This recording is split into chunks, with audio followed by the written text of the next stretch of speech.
আজকের এই জুলাই যোদ্ধারা আজকে সংসদে উপস্থিত আছেন, যাদের কারণে যাদের বিষয়ে যারা জীবন দিয়েছেন এবং যারা আহত হয়েছেন।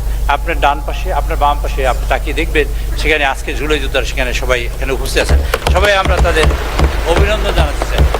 মাননীয় স্পিকার, খুব বিস্ময়ের সাথে এবং অত্যন্ত হৃদয় দিয়ে অনুভব করলাম, একটা বিষয় দেখলাম যে জুলাই যুদ্ধ শুরু হয়েছে যাদের দিয়ে এবং যে কারণে, এবং বয়স বাড়ানো বিষয় ছিল, আর আমার চাকরি একজনে নিয়ে যায় কেন, এই যে বিষয়টা নিয়ে আন্দোলন শুরু হলো, সেই আন্দোলনে ফ্যাসিস্ট সরকারের পতন হলো, বাংলাদেশে একটা নতুন সূর্য উদিত হলো এবং আমরা যে নিঃশ্বাস নিতে পারতাম না, নিঃশ্বাস নেওয়ার সুযোগ তৈরি হলো যাদের দিয়ে।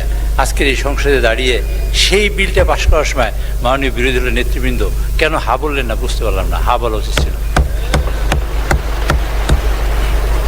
এবং আমরা মনে করি যে এই বিষয়টা অত্যন্ত স্পর্শকাতর।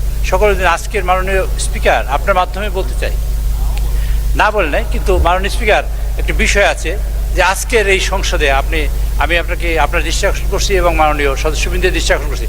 মাননীয় একটা আমার কথা শেষ করি, আপনি বলবেন। সদস্যবৃন্দের দৃষ্টি আকর্ষণ করছি এই কথা বলে, আজকের এই জুলাই যোদ্ধারা আজকে সংসদে উপস্থিত আছেন, যাদের কারণে যাদের বিষয়ে যারা জীবন দিয়েছেন এবং যারা আহত হয়েছেন।